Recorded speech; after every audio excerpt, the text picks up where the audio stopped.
یہ کہانی ایک ملک کی ہے جہاں ایک نیک بادشاہ کی حکومت تھی۔ ایک دن اس کا بیٹا یعنی شہزادہ جب اپنے کمرے میں سو رہا تھا تو ایک برے جادوگر نے جادو کے ذریعے اسے قابو میں کر لیا۔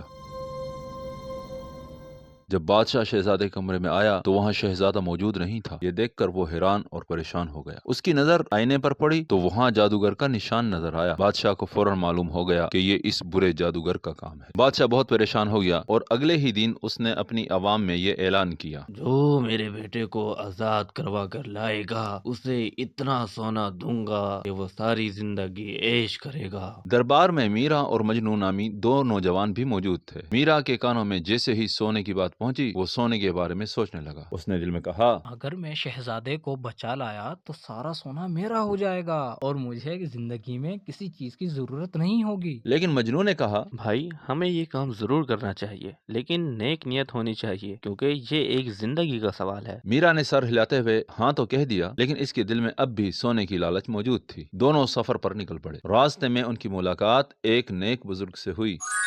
بزرگ نے ان سے پوچھا، بیٹا تم کہاں جا رہے ہو؟ مجنوں نے بزرگ کو سارا ماجرا سنا دیا۔ بزرگ بولے، اس جادوگر کو مارنا آسان کام نہیں، وہ بہت طاقتور ہے، تم اسے سیدھے سیدھے مقابلہ نہیں کر سکتے، لیکن میں تمہیں ایک جادوئی چھڑی دوں گا، تم اس کی مدد سے اس کا مقابلہ کرنا، ڈرنا نہیں، میں تمہاری مدد کے لیے ضرور آؤں گا، لیکن یاد رکھنا اس محل میں بہت سا سونا ہے، مگر اس سونے کو ہاتھ بھی مت لگانا کیونکہ اس جادوگر کا ہر طرف جادو پھیلا ہوا ہے، تمہیں کچھ بھی نقصان ہو سکتا ہے۔ میرا جو پہلے ہی سونے کے خوابوں میں گم تھا بزرگوں کی باتوں پر دھیان نہ دے سکا۔ جب وہ دونوں جادوگر کے محل میں پہنچے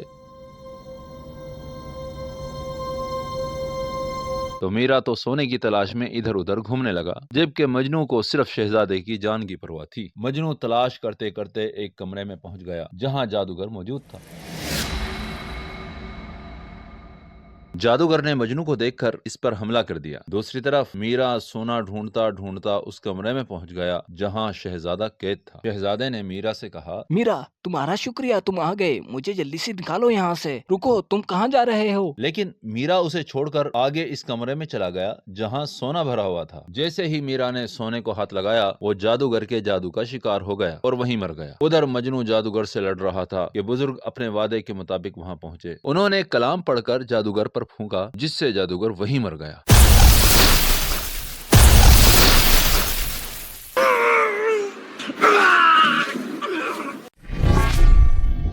مجنوں میرا کو ڈھونڈتے ہوئے اس کمرے میں پہنچا، لیکن میرا کو مرے ہوئے دیکھ کر وہ سمجھ گیا کہ اس کو اس کی لالچ نے مار ڈالا ہے۔ آخرکار مجنوں شہزادے کو لے کر بادشاہ کے پاس پہنچا۔ بادشاہ نے اپنے وعدے کے مطابق مجنوں کو بہت سا انعام دیا اور اسے اپنا خاص آدمی بنا لیا۔ یہ کہانی ہمیں سبق دیتی ہے کہ لالچ ہمیشہ نقصان کا باعث بنتا ہے، جبکہ نیک نیتی اور قربانی کامیابی اور عزت کا راستہ دکھاتی ہے۔